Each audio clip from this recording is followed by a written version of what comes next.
So we added a loading spinner. That's nice and certainly helpful to our users. But what if things go wrong? If things go wrong, for example, when adding a product, then currently we're not doing anything. Now, here in this application, there is little that could go wrong, to be honest. I have a good internet connection here, Firebase is a stable service, errors are unlikely. But of course, in reality, errors will happen. Your users lose the internet connection, there is an error on the server, or invalid data is sent somehow. And here I can simulate an error by removing .json at the end. Firebase will not like this and will actually throw an error now. Let me demonstrate this. If I now go to manage products and I try to add a new product, a book for $12.99. This is an awesome book. If I now try to add this with my dummy image here, and I hit save, we see the spinner, and now the spinner will not go away. Simply because if we go back, we see that there is an error. There is an error thrown by Firebase or returned by Firebase, and that then is automatically caught by the HTTP package we're using and thrown as an error in our app. And the error we're getting here in the end is giving us an error message, which is quite helpful, which is actually nice and would help us fix that error, since this, of course, is an error I introduced as the developer. We see it's of type format exception. In Dart, there are different exception base classes, which are built into Dart, which describe errors that can happen. And here we're having such an error. So this request here is in the end now throwing an error, and it's bubbling up and becomes a real error in our app, which is thrown here in the debug console and crashes our app because we're not handling that error. We should handle such errors, not only because we then avoid the app crashing, but also because this, of course, is not a great user experience. Showing that spinner and not telling the user anything, that's not that great. How can you handle errors? Well, we used then here on our future to define the function, the code that should run when this future succeeds. Now, similarly, you can also define a method that should run when that fails. And you can simply add this after then here. You can add it after then because then itself returns a new future, and therefore whatever I call after that, so with a dot on the result of then, is effectively called on the future returned by then, right? So I'm calling this on that future object then returns. I could also call catch error here in front of then, and then I would also handle errors thrown by this post method, which is the method that yields this error here in the end. But if I call catch error here before I have my then block, then the logic in the then block will also execute once my logic in catch error is done. I don't want that. Instead, by adding catch error here, I can now define a function which will be called whenever an error is thrown either here or here. And if an error is thrown here while sending the post request, the then block will be skipped and we immediately reach this function here in catch error. So here in catch error, you do indeed define a function which receives the error data, the error object which was thrown, which describes the error, which here in this case, as I mentioned, is an object based on the built-in format exception class, and it contains an error message which is automatically printed here. And we can now interact with that error. For example, with print error here, I can also print that error message. And now here we could do all kinds of things with that error that we want to do. The core thing is that now our app will not crash anymore, because with this, we're already handling the error. So we're telling Dart, it's fine, I got you covered, I'm doing something on that error. And that's already an improvement, because the app does not crash technically anymore.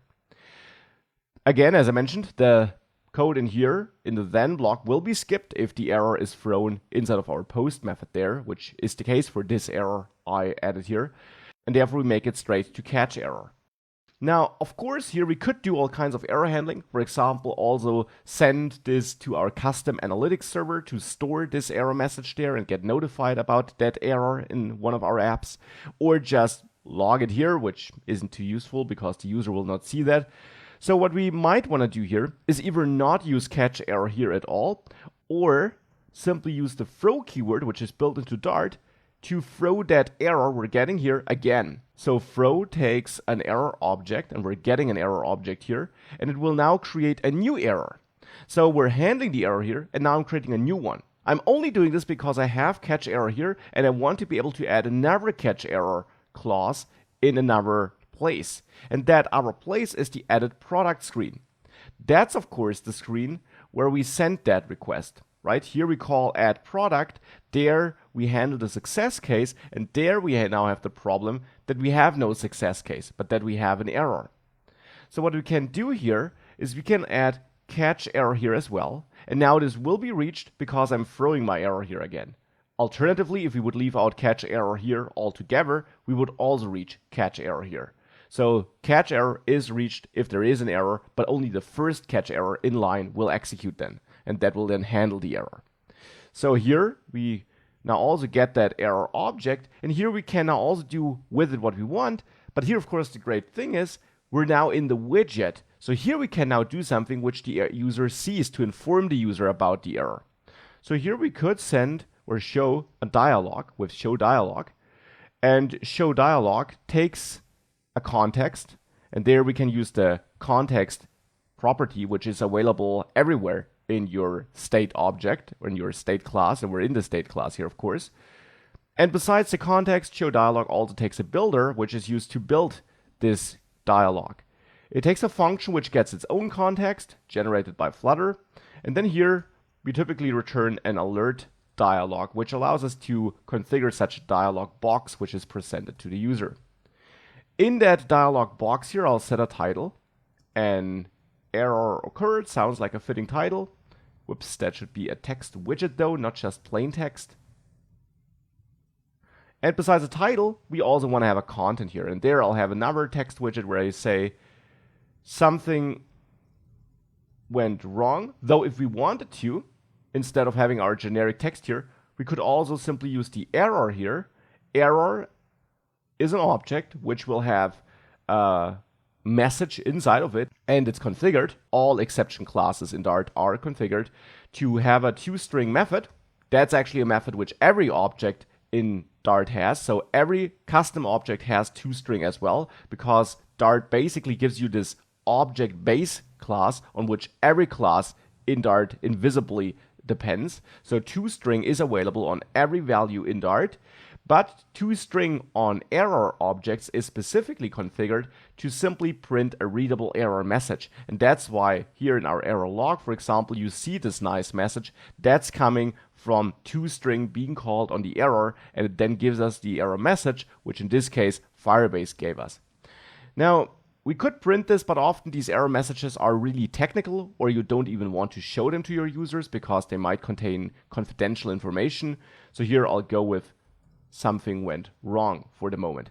Later in the authentication section, we'll see more fine-grained error handling in action. With that, I'm building that dialog. Now I also want to add an action to close it. For that, I add a flat button here where the child is a text widget where I say OK. And upon pressing, I just want to close this dialog. And we can close a dialog simply by calling navigator of context pop, as you learned. So we close overlays of any kind, and dialogs are such overlays with pop. And just like removing the current screen off the stack, this removes the current overlay, which is on that same stack, so to say. And here we can actually use the context we're getting here, CTX. So with that, I'm closing that. I'm showing my dialog when I get an error. The missing thing now is that I actually do want to remove the loading spinner and maybe also close the page if we are done, no matter if we got an error or not. Because even with an error, we're done loading and I want to give control back to the user. I just want to let the user know about that error. Now that let the user know part is finished here, we now also want to ensure that we reach then. And the good thing is, and that's what I mentioned earlier already, catch error catches the error, but then you see catch error actually returns a new future. So then after catch error, we'll also execute, because we're calling this on a future which is automatically created by catch error, and therefore here we're actually fine. Here we actually will trigger this code in there automatically, because since then comes after catch error, it will be triggered once that error is handled. I just want to wait until the user made his choice. And right now, we would immediately pop and actually change that state here. Instead, I want to wait until the user answered the dialog. And the good thing is that the dialog also returns a future out of the box. That's how Flutter configures that. So here we can actually return the result of show dialog, which is just that future. And that future will be resolved with the value we chose here for popping the dialog, right? That's also something we did earlier in the course. So only as soon as the user clicked the button and this is popped, this future will be resolved. Since I returned the future here in this function, that will be the future returned by catch error. And therefore this then block will only execute once this dialog was closed, so once this button was pressed and we popped the dialog. So with that, we now have an error handling logic in place, which should allow us to successfully handle that error. So now if I try this again with some dummy data here maybe, this is some test, and I add my image here. Now you see that spinner, now we get that overlay, that dialog, but if I press OK, we actually close that page still. And here we only see that shorter output instead of that crashing error message, because our app now didn't crash, and that output here is only printed because I'm printing the error here, and that prints the error message, which happens to be that. So this is how that works and how we can handle errors in Dart. A very useful tool, of course, because that helps us ensure that we provide a pleasant user experience. And with that back in product start, I'll re-add .json here, because of course here I want to make sure that we have a successful request again. Now in the off section, by the way, I will also show you a different way, or a way of throwing your own custom exceptions in case you don't have a technical error, in case Firebase doesn't report back an error with an error status code and you are still not happy with the result. In the off section, I'll have a good example for that, so there I'll also come back to this. For now, we have all the error handling in place that we need.